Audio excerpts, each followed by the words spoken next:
diggly-gally. Okay, so welcome back to Trebons. Which one's the pick of the litter? If I've done my job correctly, I have a litter to pick from. To have a pick of a litter, I'm doing something wrong.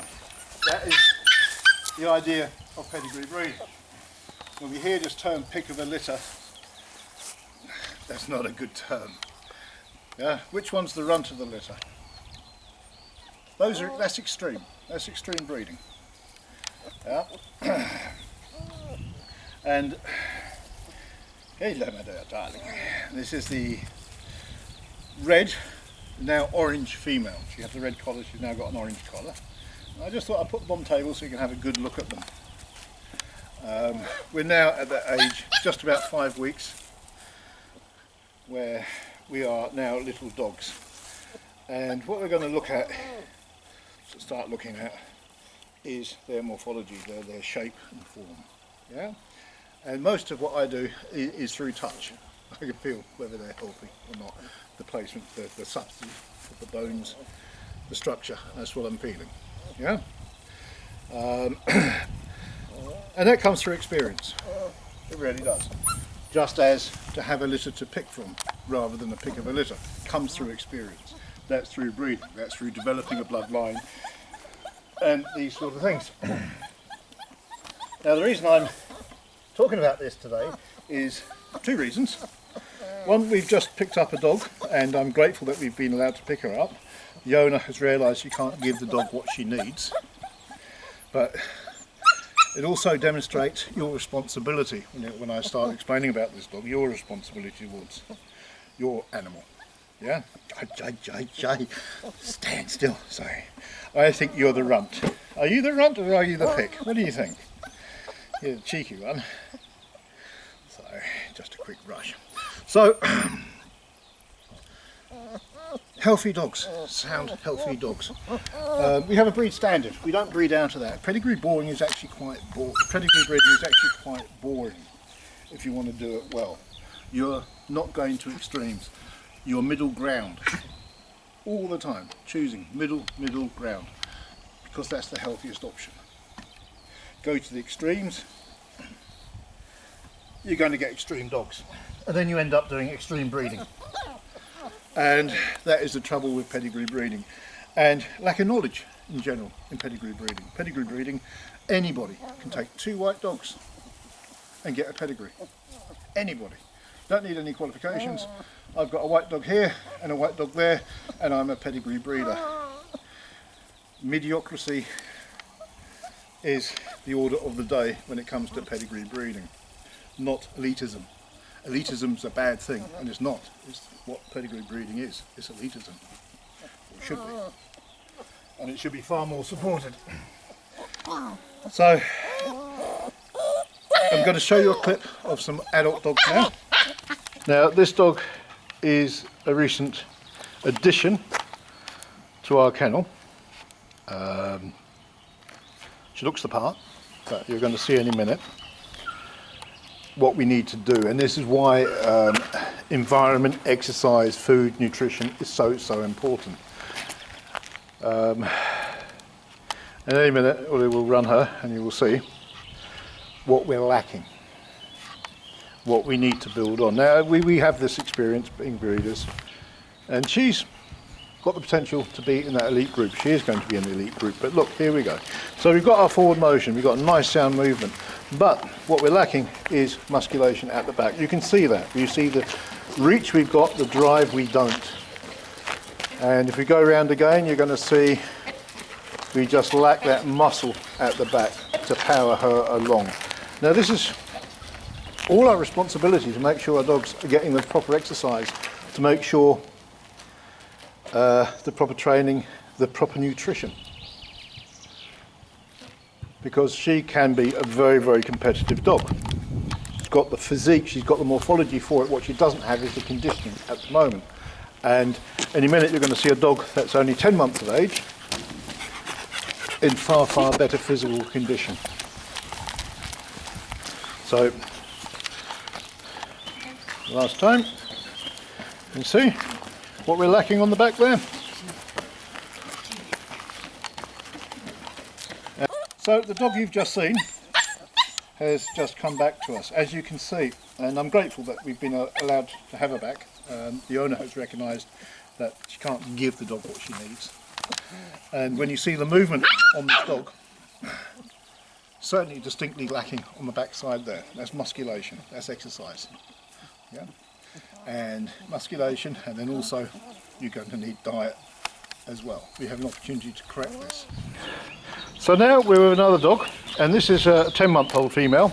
The last one you saw was 19 months, 10 months between, 9 months, 10 months between them. But this is a dog that's been conditioned and trained. But we can see here, they're a little bit high on the bum. We're not harmonious, not yet. We're still growing. But when we look at the movement, and look at those back legs, and look at the difference, and think about the difference. This is a dog that has been conditioned, trained, and nutritioned in the right way. And she's in the elite class here. The other dog you saw will be up in that class in 6-7 months. Yeah, look at that. And the only distracting point on her at the moment, which makes her not quite harmonious, is her backside's a little bit too high still. Part of that is fur, but she's also still growing, and she's bigger on the back than on the front. You've just seen the second dog. Now that's a young dog. She's 10 months younger than the first dog you've seen. And she's not quite harmonious. She's got her backside up in the air a little bit too much and comes down on the nose when she's running. But look at the difference in form. That's training, that's conditioning, that's musculation. And then you're going to see now, I'm going to show you an 8-year-old male. So here we have a male, he's nearly 8 years of age. Yeah. So, and again, it's about that selection process, it's about that breeding process. All these dogs that you're seeing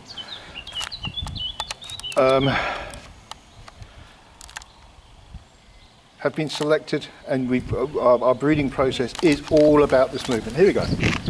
And we repeat it time and time and time again. It doesn't matter what dog we take out, what the combination is, because that's our selection process. Just look at that movement there.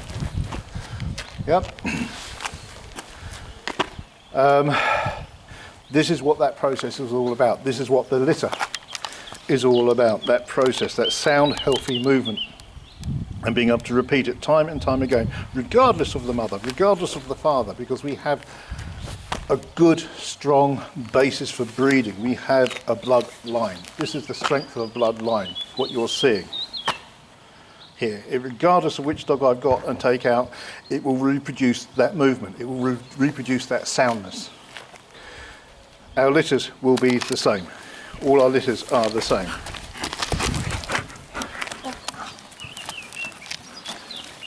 And here we go again.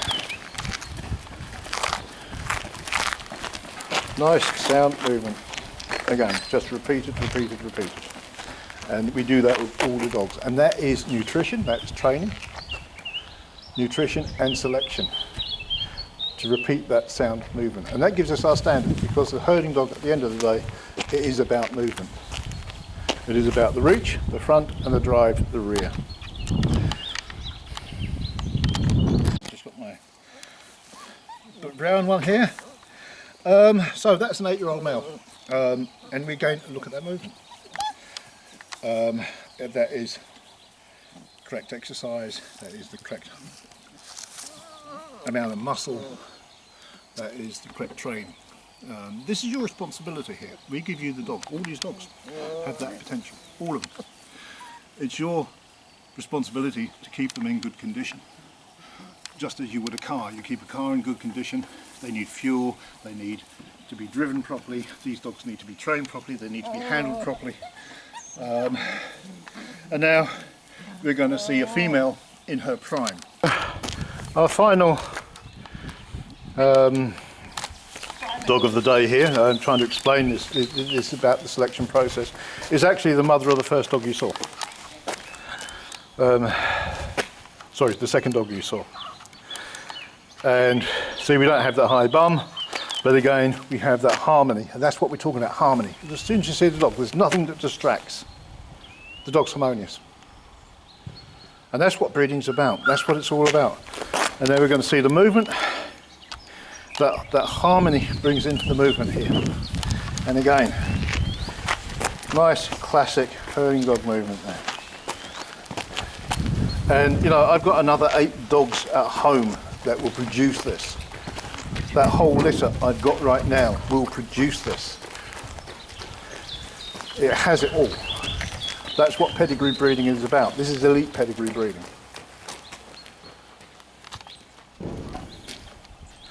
And there we go.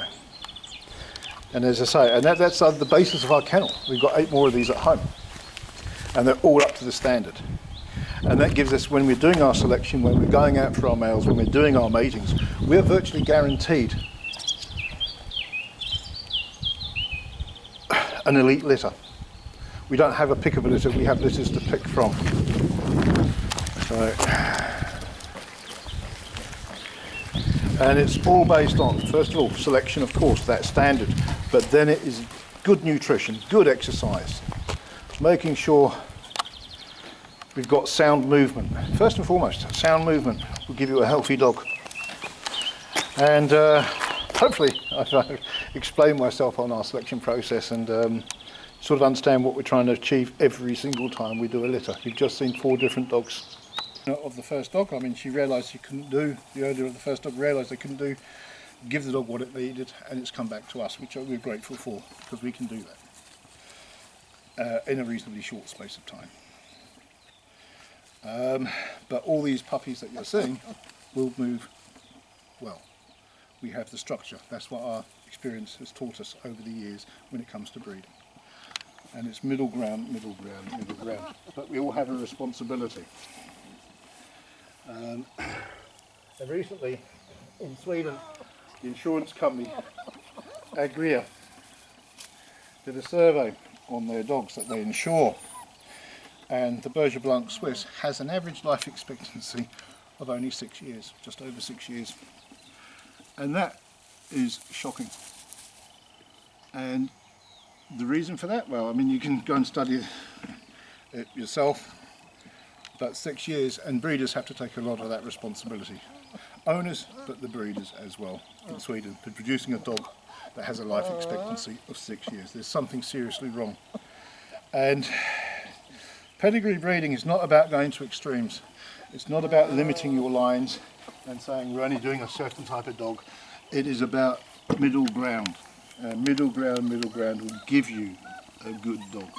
Recognising that movement. Now, I'm lucky I've been doing this for years, so I can recognise movement. Hello, Tingle, you want to come up? Hello. Yes.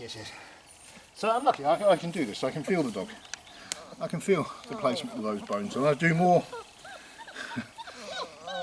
I see more with my hands than I do with my eyes, if you know what I mean. But when it comes to the adults, you can see it in the ring all the time, and you do see it all the time in the ring, some really bad movement.